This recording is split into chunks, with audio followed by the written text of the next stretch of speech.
friends. Mark Holmes here, of course, with my buddy Cowboy Joe Boo, as well as Joe Barry in the house. And as always, I want to thank you all for watching, commenting, subscribing, and being part of the Joe Boo Sports Report. Without you guys and you ladies, this literally does not work. So let's get open for business here, and let's wake up the football gods this morning. And shout out to Susie and her husband. He sent me an email this morning. I actually got this yesterday evening. I meant to open it up during my live stream, but I got distracted, and we're going to check this out. Susie and Fernando. I don't know what they sent me. Don't know what they sent me, but let's see what we got here.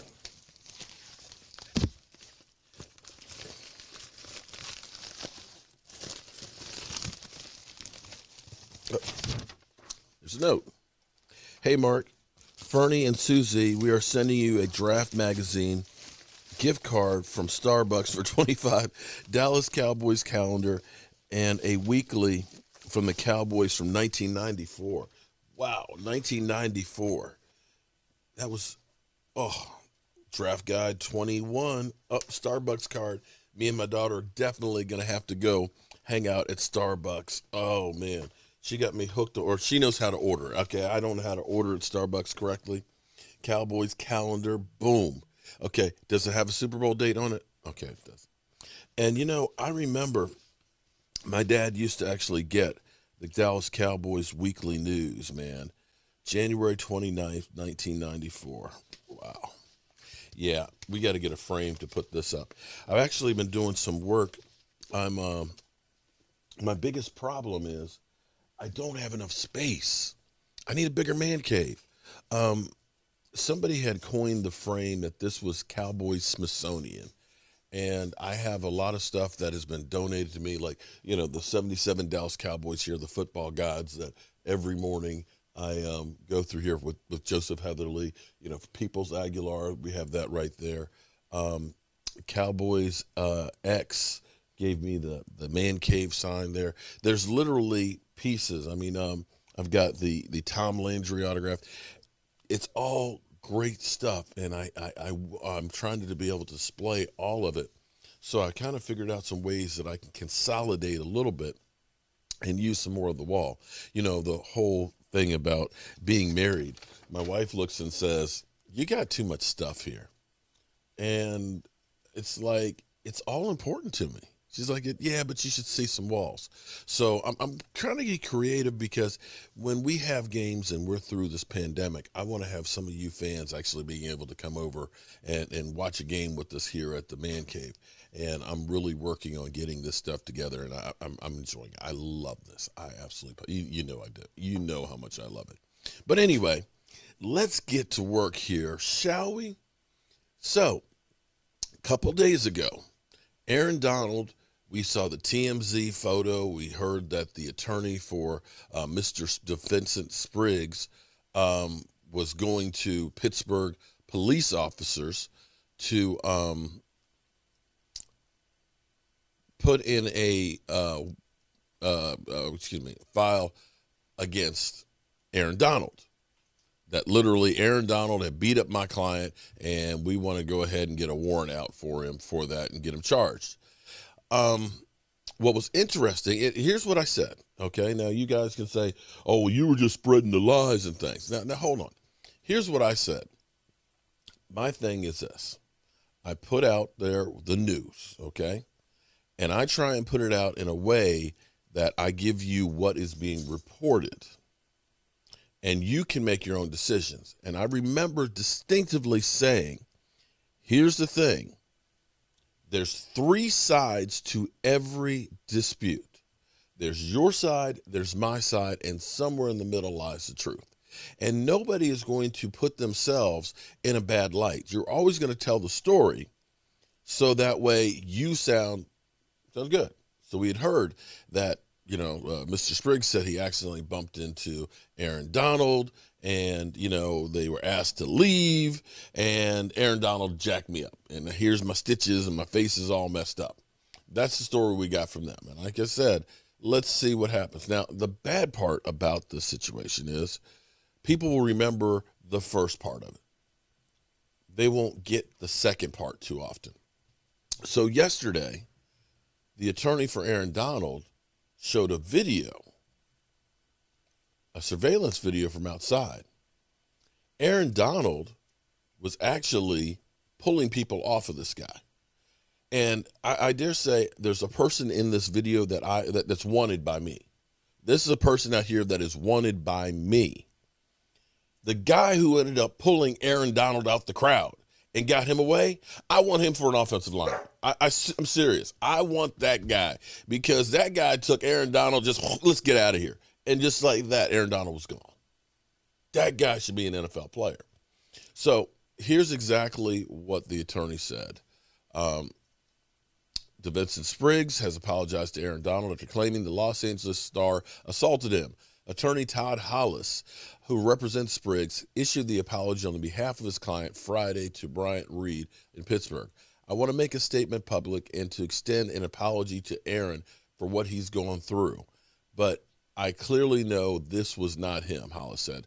The apology comes after Donald's attorney, Casey White, told ESPN that Spriggs threw a bottle at his client outside of a nightclub, and other people around Donald stepped in to intervene. So this is where I say there's always three sides to every argument. You know, we heard, oh, I bumped into him, we were asked to leave, and then he kicked my ass. Somehow we didn't hear about me throwing a bottle at him. We just didn't hear. He forgot that part. And it's understandable after he got beat up that he would forget that. At that point, when other people come to Aaron Donald's aid and defend him by moving, so to speak, Mr. Spriggs from the area where he was punched and he was fighting, it's a mutual fight at this point between other individuals whom Aaron does not really know, White said. White also said that his firm has obtained eyewitness accounts from at least 5 different people, as well as other individuals who are willing to provide statements. Early in the week, Hollis told TMZ he was filing a criminal complaint on behalf of Spriggs, the Pittsburgh-based attorney said, because Spriggs bumped into Donald inside the nightclub. He said both men were asked to leave and that Donald later assaulted his client outside of the building. So, there we go.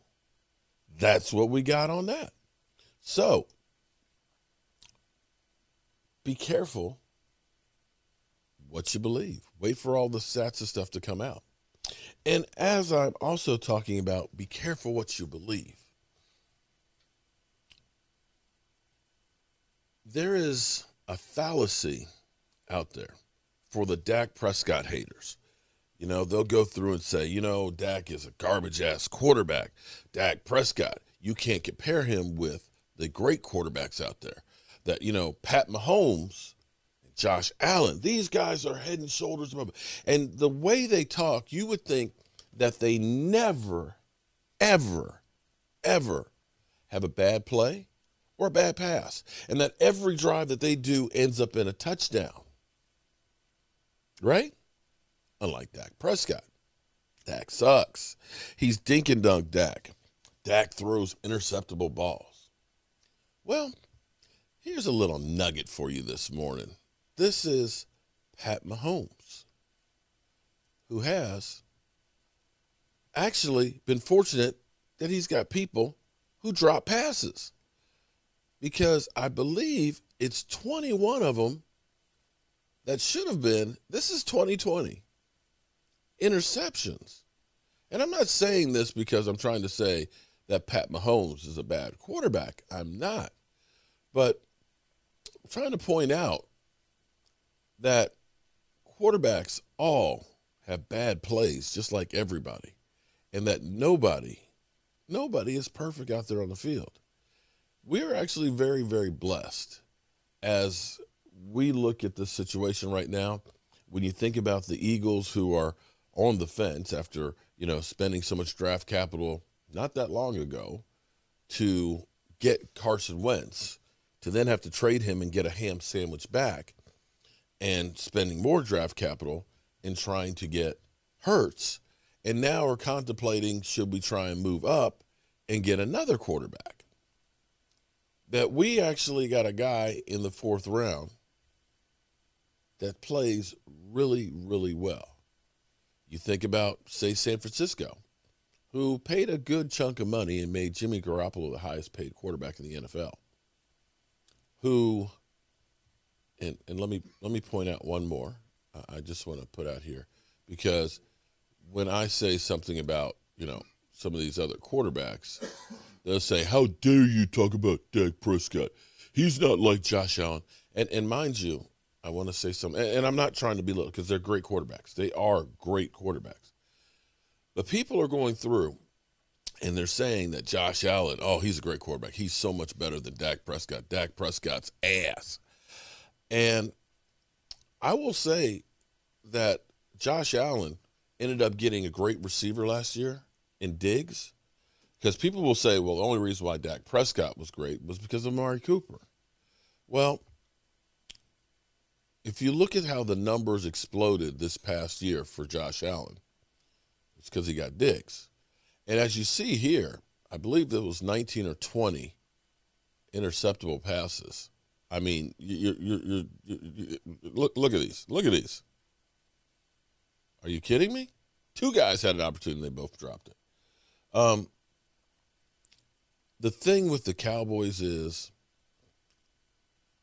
the Cowboys, because they are the Dallas Cowboys, it's a gift and a curse.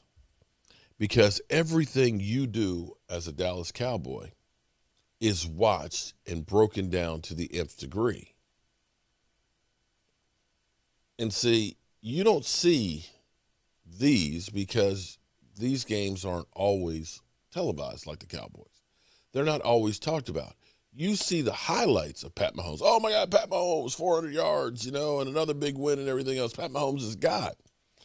They don't focus in on the bad plays that these guys make. Yes, their teams are winning. But as we turn around and we listen to the talking heads say things that, well, Dak Prescott, they were doing all kinds of points, but they still weren't winning. Well, clearly, if the team was scoring points, the offense was doing their part. You can't make up for the defense not stopping other people on the offensive side. But yet they hold that against them. They will go through and say, oh, he didn't do this quite right. Oh, he didn't do that. Okay. And he's judged literally on a higher plane than anybody else. And I dare say that a lot of people will say, oh, well, he dropped in the draft because he had the DUI. Can't take a risk on that guy. He had that DUI, which, by the way, had not actually been to trial or anything else. He was just arrested on suspicion of it. Funny thing is Mac Jones has two of them. There's also, another little incident that happened years before that's kind of questionable. But I haven't heard anybody say, his draft stock needs to drop because he's questionable judgment. In fact, I heard Colin Cowherd say he's rising because of his great judgment. So I say all this because, well, be careful what you believe. Try to get as many different views as possible. Try and get all of the information that you can.